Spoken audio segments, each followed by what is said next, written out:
Halo semuanya, Assalamualaikum warahmatullahi wabarakatuh. Selamat pagi, selamat siang, selamat sore, dan selamat malam untuk kalian yang menonton video ini. Baik, sebelumnya alhamdulillahirrabbilalamin wabihi nasta'in ala umuri dunia waddin wassalatu wassalamu ala asrafil anbiya'i wal mursalin sayyidina wa maulana Muhammadin wa ala alihi wa sahbihi ajmain amma ba'du. Pertama-tama marilah kita panjatkan puja puji syukur kehadirat Allah Subhanahu wa taala yang telah memberikan kita nikmat sehingga kita dapat berkumpul pada siang hari yang insya Allah berbarokah ini. Kedua kalinya selawat serta salam tetap tercurah limpahkan kepada junjungan kita Nabi besar Muhammad Sallallahu Alaihi Wasallam yang telah membawa kita dari zaman kegelapan menuju zaman yang terang benderang, yaitu Adinul Islam.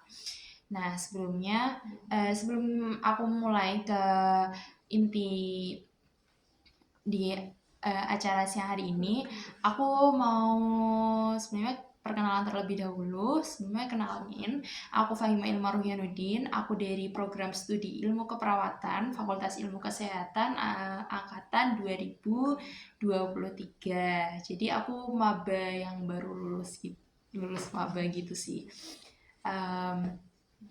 Terus sebelumnya aku mau ucapin selamat datang dan selamat bergabung kepada keluarga besar Fakultas Ilmu Kesehatan Universitas Brawijaya, yang dimana di sini mempunyai dua prodi, yaitu ada PSIK atau Ilmu Keperawatan dan PSIG yaitu Ilmu Gizi. Nah, di sini mungkin aku sudah tahu, sesuai dengan dari data-data yang udah dikasih juga, kalian ini termasuk dari Regio 6 dan Regio 7 ya? Iya, oke. Aku sebelumnya mau tanya nih, dari Regio 6 mungkin pendampingnya siapa nih? Jujur aku kurang tahu untuk pendampingnya gitu soalnya. Oh, Kak ini. Oh ya, ngerti. Kalau dari Regio 7? Oh, oh iya, tahu. Oke. Sebelumnya aku mau ucapin, oh ya tadi udah, pokoknya semangat buat 4 tahun ke depan ini. Insya Allah itu tidak terlalu panjang kalau kita melakukannya dengan semangat, lalu senang dan lain-lain. Mudah-mudahan ya. Oke. Selanjutnya aku mau masuk terlebih dahulu kepada inti acara mentoring rohani Islam pada siang hari ini. Jadi untuk temanya sendiri kita mengangkat tema tentang salah dua dari 4 identitas jawab. Nah, mungkin dari adik-adik di sini udah pada tahu belum ya 4 identitas jawab itu apa aja? Oke, yang mengangkat tangan boleh. Yang tahu boleh angkat tangan. Oke, yang mengangkat tangan boleh disebutkan. Sebelumnya sebutin nama, lalu daerah asal, habis itu dari program studi apa, sama jawabannya pastinya. Kalau nama panggilannya? Oh ya, kalau asalnya dari Sidoarjo. Terus kalau misalnya dari prodi? Oke. Untuk 4 identitas jawab itu sendiri apa aja? Yang pertama, religius. Kedua, moralis. Yang ketiga, kritis. Yang keempat, harmonis. Ya, benar sekali. Mungkin dari kalian semua bisa sama-sama kita sebutin 4 identitas sejawat dari Fikes UB itu apa aja. Oke, yang pertama, religius. Religius itu hubungan atas itu apa? Horizontal apa vertikal? Hubungan vertikal antara makhluk dan Tuhannya. Jadi kayak beribadah itu termasuk kita beribadah kepada Allah, kita berdoa, kita melakukan 5 rukun Islam. Ya, 5 rukun Islam. Oh ya, sebenarnya aku mau tanya 5 rukun Islam. Ayo sebutin bareng-bareng. Rukun Islam yang 5, syahadat, salat, puasa, zakat untuk si papa, haji bagi yang kuasa. Oke, cukup. Oke, yang kedua, poin kedua apa aja nih? Poin kedua adalah kan tadi religius, yang kedua itu ada moralis. Nah, moralis itu apa sih? Jadi moralis itu dimana kita mengetahui kita sebagai manusia itu diberikan pengetahuan mengenai apa benar dan salahnya kita. Maksudnya bagaimana mengetahui moral itu mengetahui tentang benar dan salah. Ya, itu namanya moralis. Kalau yang ketiga apa? Yang ketiga apa? Jadi udah disebutin kritis. Nah, kritis yang keempat harmonis, benar sekali. Nah, sekarang setelah ini kita akan bahas tentang dua nilai identitas sejawat itu sendiri, yaitu ada kritis dan harmonis. Nah, kenapa kritis itu masuk ke dalam 4 identitas sejawat? Kenapa ya? Oke, aku sebelumnya mau jelasin dulu bahwa di identitas sejawat itu ada kritis. Kenapa? Karena kita untuk definisinya sendiri dari kritis adalah, ntar aku mau lihat Google dulu.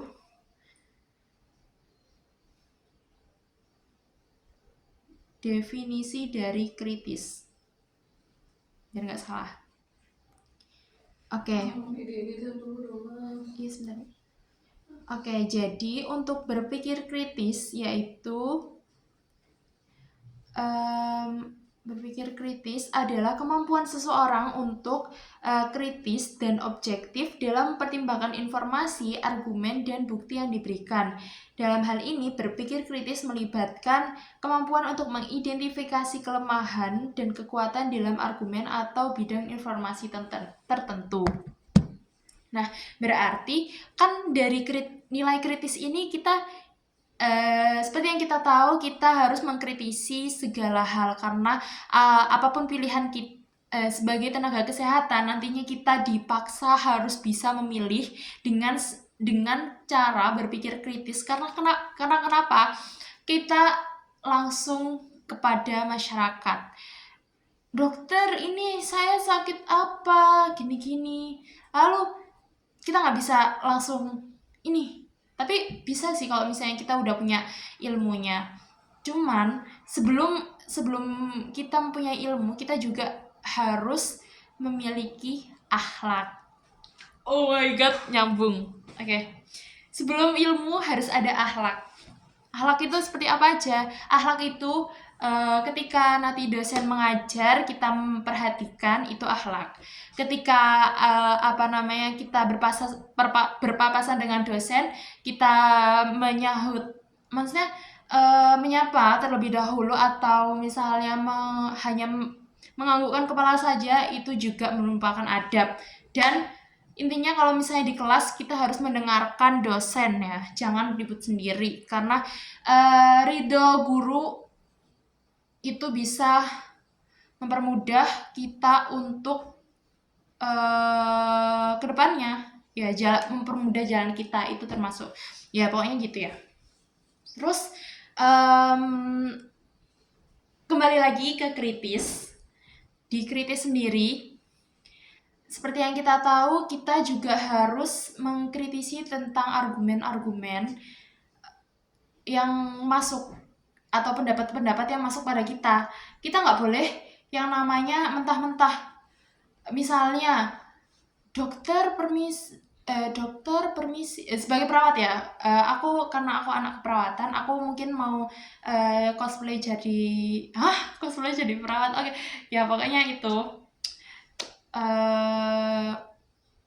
Ya masa cosplay sih, ya pokoknya ngomongnya itu sebagai perawat nantinya. Permisi dokter, untuk obatnya pasien A Apa saja nggih dok? Nih. Oh, nggih dok. Permisi dok, untuk nilai untuk obat normalnya kan sebenarnya segini dok. Apa ini nggak kelebihan? Itu kita juga mikir seperti itu kita juga harus ada ilmunya guys. Ilmunya itu ya kita belajar di sini. Nanti kedepannya kalian akan belajar, itu namanya menuntut ilmu.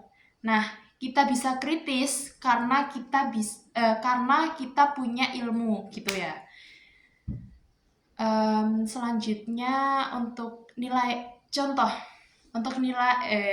dari contoh kegiatan berpikir kritis itu apa aja. Jadi untuk contoh kegiatannya itu aku nyimpulin ada 3. Yang pertama itu pastinya kita bertanya jika kita tidak tahu kepada guru. Misalnya permisi, kalau misalnya di keperawatan itu kita panggilnya nurse. Kalau misalnya di ilmu gizi aku kurang tahu kita manggilnya apa, cuman kayaknya gak tahu, bapak ibu guru, bapak ibu dosen apa ya, pokoknya kalau misalnya di keperawatan itu panggilnya nurse. Jadi nanti bakalan ketemu dosen-dosen yang dasar-dasar, memang itu ada nurse Ahyan, ada nurse Elvira, ada nurse Sila, terus ada nurse siapa lagi ya, nurse Ihda ya. Itu kayaknya 4 itu bakalan kalian ketemuin di nggak besok juga sih, di pas pelajaran akan kalian sering temukan dosen-dosen 4 ini. Oke, selanjutnya aku mau lanjutin untuk contoh kegiatan dari berpikir kritis sendiri. Kita bisa dengan membaca jurnal, lalu membaca artikel. Sebenarnya membaca apapun yang sebenarnya sebenarnya menambah ilmu, tetapi juga kita harus melihat kevalidan sebuah artikel gitu ya. Jadi bentar, kevalidan sebuah artikel, jadi bisa dilihat dari jurnal, artikel, website itu sebenarnya bisa, cuman yaitu kita harus nyari sesuatu hal yang valid untuk bisa dianukan. Kita kritisi dengan memperbanyak ilmu, kita bisa melakukan kritis itu. Oke, selanjutnya yang kedua itu ada nilai selanjutnya kita akan nilai ke harmonis. Harmonis sendiri itu hubungan horizontal kita sesama kita, jadi manusia dengan manusia itu ya. Seperti kalau misalnya di Islam sendiri itu dia disebut hablum minannas, jadi hubungan antara manusia dan manusia. Kita harus saling bisa tolong menolong, lalu berbuat baik kepada sesama, dan bisa karena tuntutan kita sebagai sebagai apa Mi? Sebagai calon tenaga kesehatan itu kita harus juga memiliki simpati dan empati kepada orang-orang atau masyarakat di sekitar kita. Oke. Mungkin aku izin untuk membacakan, ini ada cerita kisah dari ini. Oke, mungkin segitu dulu untuk materi dari aku ya. Dari kalian apakah ada yang ditanyakan? Enggak ya? Enggak ada ditanyakan. Oke, terima kasih banyak karena terima kasih banyak. Mungkin aku ucapin selamat datang dan selamat bergabung di Fakultas Ilmu Kesehatan Universitas Brawijaya. Oh ya, sebelumnya mungkin ada yang tanya-tanya nih. Oh ya, aku ini perwakilan dari organisasi IHSC atau Islamic Health Science community. Di situ kita menghimpun anak-anak yang ya tentang akan belajar lebih dekat dengan Islam, guys. Dan itu ya kegiatan-kegiatannya di sana juga akan ada bakti sosial, nanti ke panti, terus untuk tahun ini kita akan mengadakan namanya FIC atau Fikes Islamic Competition itu juga beranunya nasional. Jadi ya aku cuma sharing itu aja. Sebelumnya terima kasih banyak. Sebelum kita akhiri alangkah baiknya kita berdoa terlebih dahulu,